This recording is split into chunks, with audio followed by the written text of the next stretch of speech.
किसान की पत्नी का बेटा आंगन में बैठा हुआ फ्रेंच फ्राइज खा रहा था। किसान की पत्नी के घर के आंगन में एक पेड़ था जिस पर बैठा हुआ कालू कौवा बच्चे पर नजर रखे हुए था। ये तो कोई बहुत स्वादिष्ट चीज है। मुझे ये चीज किसी भी तरह इस बच्चे से छीनना होगी। ऐसा सोचते हुए कालू कौवा उड़ता है और बच्चे के सामने से फ्रेंच फ्राइज उठाकर भाग जाता है। वो सीधा घने जंगल में जाता है और वहाँ बैठकर फ्रेंच फ्राइज खाने लगता है। ये तो बहुत स्वादिष्ट है। मैं खुद को कैसे रोकूं खाने से? गोरी मुझसे लड़ेगी। कौवा ऐसे सोचता हुआ सारे ही फ्रेंच फ्राइज खा लेता है और अपने घर की तरफ चला जाता है। कालू, तुम खाली हाथ ही लौट आए। तुम तो इंसानों की बस्ती में मेरे लिए स्वादिष्ट भोजन लेने गए थे। हाँ, गया तो था, मगर मुझे वहाँ से कुछ मिला ही नहीं। कौवा अपनी पत्नी से ऐसे झूठ बोलता है। गोरी, तुम ये सूखे चनों के दाने खा लो। क्या तुम नहीं खाओगे? मुझे भूख नहीं है। गोरी, तुम खा लो। फिर रात हो जाती है। कौवा और उसकी पत्नी सो जाते हैं। ये फ्रेंच फ्राइज बहुत स्वादिष्ट हैं। मैं ये सारे ही खा लूंगा और गोरी के लिए सूखा दाना ले जाऊंगा। कौवे को सोते में बोलने की आदत थी। जब वो ऐसे बोल रहा था तो उसकी पत्नी गोरी कौवी सब सुन लेती है। तो ये बात है कालू के बच्चे, कल मैं जाऊंगी इंसानों की बस्ती की तरफ और तुम रहोगे घर में। सुबह हो जाती है। गोरी, मैं जा रहा हूँ। मैं इंसानों की बस्ती की तरफ जा रहा हूँ। नहीं कालू जी, आज इंसानों की बस्ती की तरफ मैं जाऊंगी और तुम जंगल से दाना ढूंढ कर लाओगे। ऐसे गोरी अपने घर से निकलती है। थोड़ी दूर उसे रानो चिड़िया मिलती है। गोरी कौवी रानो चिड़िया के पास जाती है। रानो चिड़िया, तुम क्या कर रही हो यहाँ? गोरी बहन, बहुत भूख लगी है। मैं भोजन की खोज में निकली हूँ। चिड़िया, चलो मेरे साथ चलो। मैं इंसानों की बस्ती की तरफ जा रही हूँ। वहाँ से कोई ना कोई स्वादिष्ट चीज जरूर मिल जाएगी खाने को। हाँ, मगर जो भी मिला हम बांट कर खाएंगे। तो फिर चलो मेरे साथ। फिर गोरी कौवी और चिड़िया इंसानों की बस्ती की तरफ चली जाती हैं। मैं इस दिशा में जाती हूँ और आप उस तरफ जाएं। चिड़िया को थोड़ी दूर एक हलवाई की दुकान की छत से एक लड्डू मिल जाता है। चिड़िया वो लड्डू देखकर बहुत खुश होती है। मैंने गोरी से वादा किया है कि जो भी मिला मिल बांट कर खाएंगे, इसलिए मैं ये लड्डू ले जाती हूँ। गोरी कौवी भी किसान की पत्नी के घर में पेड़ पर बैठी हुई थी। दुष्ट कौवे, मैंने तुम्हें देख लिया है। आज तुम्हें सजा जरूर मिलेगी। ऐसा कहते हुए किसान की पत्नी फ्रेंच फ्राइज पर पेट खराब करने वाली दवा लगाकर उन्हें आंगन में रख देती है। गोरी मौका देखकर वो फ्रेंच फ्राइज उठाकर भाग जाती है।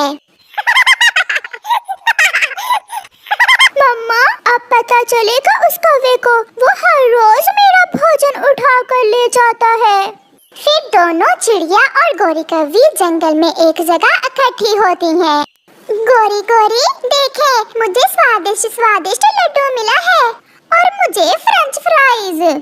किसी तरह मुझे चिड़िया को साइड पर करना होगा ताकि ये सारा माल मैं अकेली ही खा सकूं। ये सोचकर गोरी चिड़िया से कहती है, चिड़िया चिड़िया, ये फ्रेंच फ्राइज हैं। इन्हें टमाटर की चटनी से लगाकर खाएं तो फिर बहुत स्वाद आता है।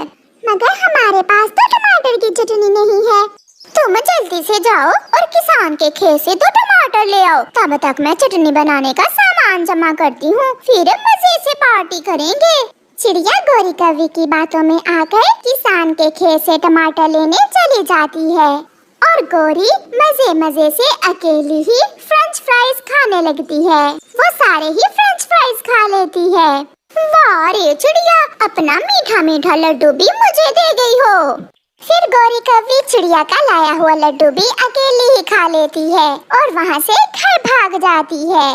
चिड़िया भी किसान के खेत से टमाटर लेकर वहाँ आ जाती है, मगर वहाँ तो कुछ भी ना था। ना गोरी, ना लड्डू, ना फ्रेंच फ्राइज। केवल एक खाली डिब्बा वहाँ पड़ा हुआ था। चिड़िया रोने लग जाती है।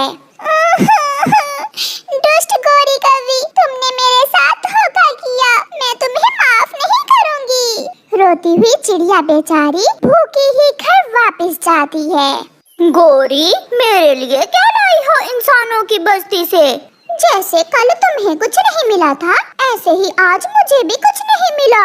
गौरी ने अभी ये बात की ही थी कि उसके पेट में गुड़गुड़ शुरू हो जाती है। गुड़गुड़ कैसे ना होती, उसने पेट खराब करने वाली दवाई मिले फ्रेंच फ्राइज जो खा लिए थे।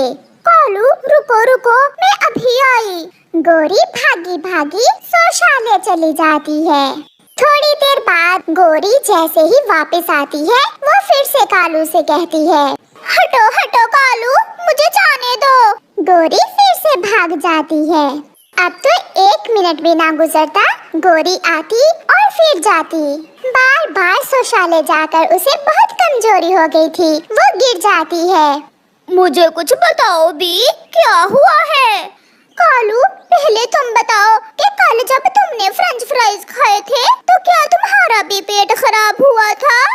नहीं, मैंने तो खाए ही नहीं फ्रेंच फ्राइज। मुझे सब पता है, जैसे कल तुमने चोरी चोरी फ्रेंच फ्राइज अकेले ही खाए थे, ऐसे ही आज मैंने भी खा लिए। मगर कालू, मैं मर रही हूँ, मेरे पेट में बहुत दर्द हो रहा है, प्लीज कुछ करो कालू जी, मैं मर जाऊंगी। कालू जल्दी से चिड़िया की तरफ जाता है। चिड़िया चिड़िया, जल्दी चलो, गौरी मर जाएगी, उसके पेट में बहुत दर्द हो रहा है। दर्द तो होगा, उसने मेरा लड्डू भी खा लिया और फ्रेंच फ्राइज भी, और मुझे भेज दिया चटनी बनाने के लिए टमाटर लेने।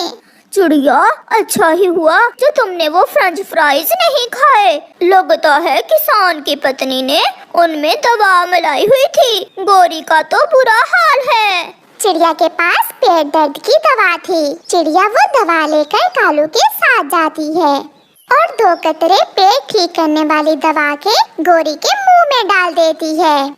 जो लालच करता है हमेशा उसके साथ बुरा होता है। चिड़िया, मेरी तो किस्मत ही खराब है, अगर तुम्हारे साथ बांटकर फ्रेंच फ्राइज और लड्डू खाए होते तो शायद मेरे पेट में इतना शदीद दर्द ना होता। ऐसा कहते हुए गौरी फिर से शौचालय की तरफ भागती है, जिसे देखकर चिड़िया की तो हंसी ही नहीं रुक रही थी। बहुत इंतजार करने के बाद आज चिड़िया और उसकी बेटी गुड़िया बहुत खुश थी, क्योंकि आज चिड़िया की तरबूज की खेती तैयार हो चुकी थी। गुड़िया बेटी, आप तरबूज तोड़ें और मैं घर से बैलगाड़ी लेकर आती हूँ। मम्मा, क्या बड़े बड़े तरबूज ही तोड़ने हैं या फिर छोटे भी? नहीं बेटी, छोटे तरबूज ना तोड़ना, ये छोटे तरबूज बड़े होने पर तोड़ेंगे। फिर मम्मा चिड़िया बैलगाड़ी लेने चली जाती है और गुड़िया बड़े बड़े तरबूज देखकर तोड़ने लगती है। कालू कौवा एक पेड़ पर बैठा हुआ गुड़िया को तरबूज तोड़ते हुए देख रहा था। समय आ गया, समय आ गया, चिड़िया के तरबूज चोरी करने का समय आ गया है। मैं अभी घर जाकर गौरी को बताता हूँ। गौरी, गौरी कहाँ हो? जल्दी आओ। क्या शोर मचा रखा है कालू जी? गौरी, आज चिड़िया अपने तरबूज तोड़ रही है। वो तरबूज लेकर मंडी जाएगी बैलगाड़ी पर लाद कर। मतलब हम रास्ते से ही चिड़िया के तरबूज चुरा लेंगे? हाँ, मैं यही कहने वाला था। तो फिर चलो और मंडी के रास्ते में किसी पेड़ पर छुपकर बैठ जाते हैं। फिर वो दोनों शैतान पति पत्नी अपने घर से भागते हैं और मंडी में जाने वाले रास्ते पर जाकर एक पेड़ पर छुपकर बैठ जाते हैं। चिड़िया और उसकी बेटी भी बैलगाड़ी पर अपने तरबूज लाद लेती हैं। बेटी, तरबूज गिने हैं ना? कितने हैं? हाँ मम्मा, पूरे 20 तरबूज हैं, मैंने गिन कर रखे हैं मम्मा। फिर चिड़िया और उसकी बेटी अपनी बैलगाड़ी लेकर मंडी की तरफ चल देती हैं। वो खेत से निकलकर मंडी के रास्ते पर जाती हैं, जहाँ कालू कौवा और गौरी कौवी पहले से ही छुपे बैठे थे। कालू, आ गई कालू, चिड़िया बैलगाड़ी लेकर आ गई है। मैं बैलगाड़ी से तरबूज उठा उठा कर गिराता जाऊंगा और तुम इकट्ठे करना। फिर वो ऐसा ही करते हैं।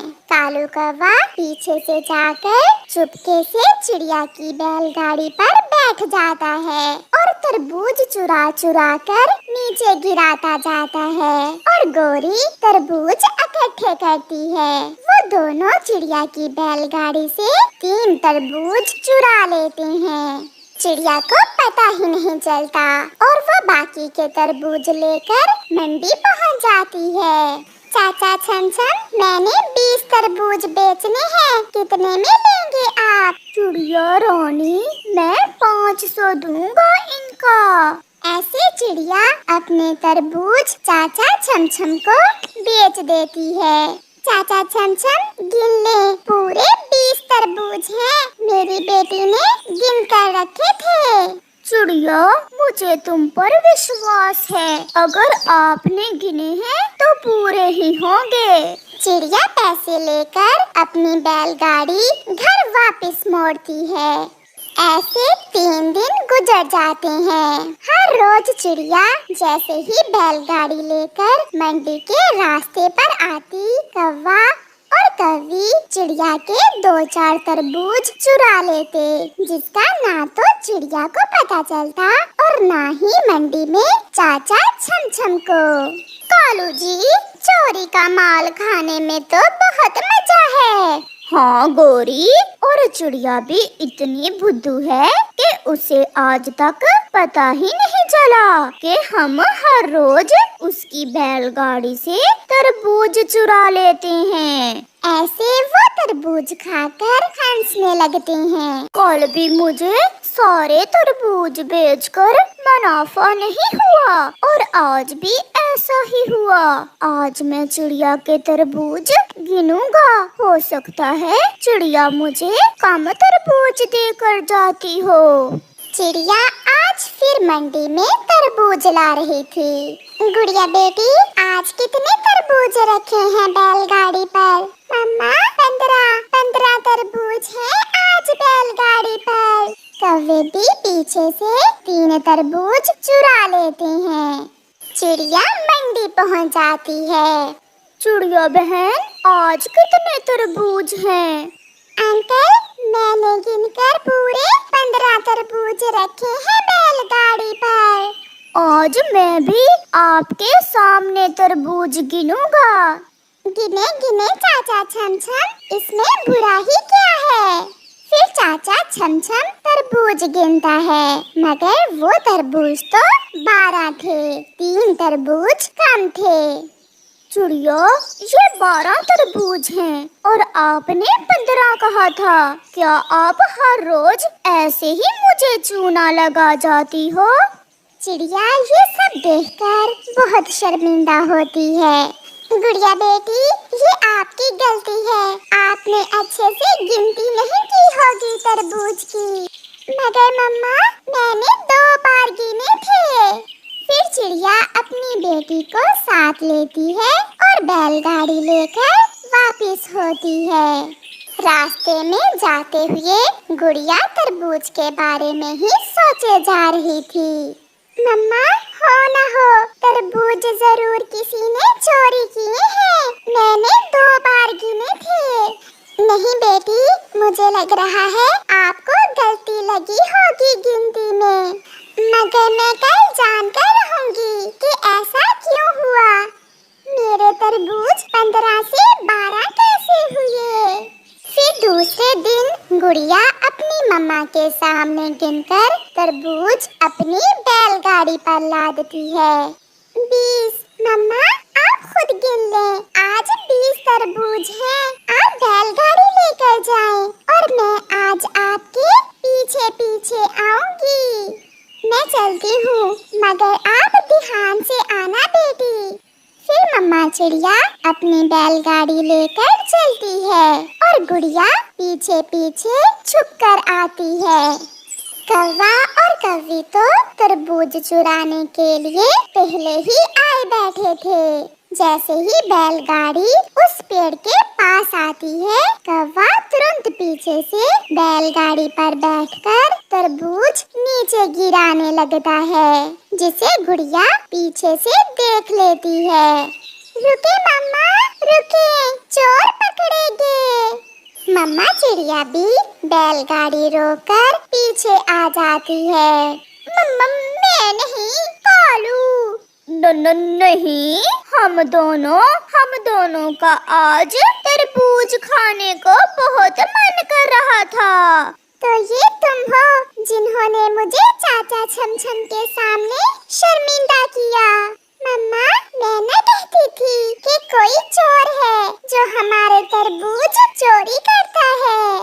चिड़िया हमें माफ कर दो, बस 3 तरबूज ही तो चोरी किए हैं हमने। इसका फैसला तो राजा जी ही करेंगे।